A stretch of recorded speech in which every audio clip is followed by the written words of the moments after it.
SSC exam preparation Dhaka board 2025 English second paper part A grammatical question number 3 lecture 3 make the 5 sentences using the parts of the sentence from each column of the table below. বলছে 5টি বাক্য তৈরি করো টেবিলে প্রত্যেকটা column থেকে সেন্টেন্সের বা বাক্যের অংশগুলো ব্যবহার করে। অর্থাৎ টেবিলে যে বাক্যের অংশগুলো দেওয়া আছে এই বাক্যের অংশগুলো ব্যবহার করে আমাকে কী করতে হবে, 5টা বাক্য তৈরি করতে হবে। এটা ইন্টারমিডিয়েট কোশ্চেন নাম্বার 3। এবং আমরা 2027 সালে যারা এসএসসি পরীক্ষা দিব তাদের এসএসসি ইংলিশ প্রিপারেশনের নিয়মিত এবং ধারাবাহিক ক্লাস চলবে। অবশ্যই যারা অনলাইনে ক্লাস করতে চাও, অনলাইনে ব্যাচ করতে চাও, তো স্ক্রিনে দেওয়া নাম্বারে যোগাযোগ করলে অবশ্যই জুম এর মাধ্যমে বা যে কোনো একটা মাধ্যমে অনলাইন ক্লাস নেওয়া হবে। ওকে, সো আমরা এখানে আলোচনা করব আজকে যে column A, column B, column C.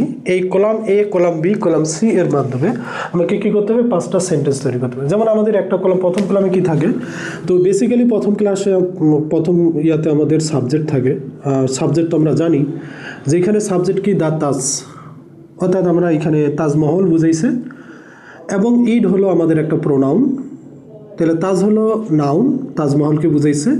ইড হলো প্রোনাউন, ইহা তো ইহা, ইম্পিরোর শাহজাহান, অর্থাৎ এই তিনোটাই হলো আমাদের সাবজেক্ট। কিন্তু আমাদের তো সেন্টেন্স বানাইতে বলছে কয়টি, 5টি আমাদের বাক্য বানাইতে বলছে। এই 5টি বাক্য বানাতে গেলে আমাদের কোনো একটা সাবজেক্টকে একের অধিকবার ব্যবহার করতে হবে। সো একের অধিকবার তো আমরা নাউন ব্যবহার করতে পারি না, এটা আমরা জানি যে প্রোনাউন কি, প্রোনাউন হচ্ছে নাউনের পরিবর্তে ব্যবহার হয়, আবার আমরা নাউন ব্যবহার করতে পারবো না। তো এখানে আমাদের লজিক হলো এই যে ইড প্রোনাউনটা আমাদের আছে 2 নম্বরের, এই ইড প্রোনাউনটাকে আমরা কি করব, একের অধিক, অর্থাৎ আমরা 3টা তৈরি করব ইড দিয়ে। তো 3টা বাক্য যদি আমরা ইড দিয়ে তৈরি করি, বাকি 2টা, একটা হলো আমাদের দা তাজ আর একটা হলো ইম্পিরিয়র শাহজাহান। তাহলে আমাদের এটা হয়ে গেল তাজ, ইড এবং শাহজাহান। এই দ্বিতীয় অংশটা হলো আমাদের ভার্ব। দ্বিতীয় অংশটা কি, ভার্ব। ভার্ব কয়টা আছে আমাদের, 4টা। তাহলে একটা ভার্ব আমাদের বেশি বার হতে হবে, অর্থাৎ একটা ভার্বকে বেশি বার ব্যবহার করতে হবে। তাহলে এখানে এই 3টা ভার্ব, একটা হলো এ নাম্বার যে ভার্বটা আছে, সি নাম্বার যে ভার্বটা আছে এবং ডি নাম্বার ভার্বটা, এটা একের অধিকবার ব্যবহার করলে আসলে কেমন লাগবে। তাহলে আমাদের যে বি শব্দটা আছে, বি ভার্ব, আমরা বি ভার্ব জানি যে অ্যাম, ইজ এবং আর। এই অ্যাম, ইজ, আর প্রেজেন্ট এবং ওয়াজ, ওয়ার, এটা হলো আমাদের পাস্ট। আর একটা হচ্ছে শেল বি এবং উইল বি ফিউচারের জন্য। এই যে আমাদের এই কয়েকটা বি ভার্বের ভিতরে আমরা যেহেতু প্রেজেন্ট ঘটনাকে বোঝাচ্ছে, তাহলে অ্যাম, ইজ, আর এর যে কোনো একটা আমরা ভার্ব ব্যবহার করব, সেটা বি, অর্থাৎ বি নাম্বারটাকে আমরা একের অধিকবার ব্যবহার করব।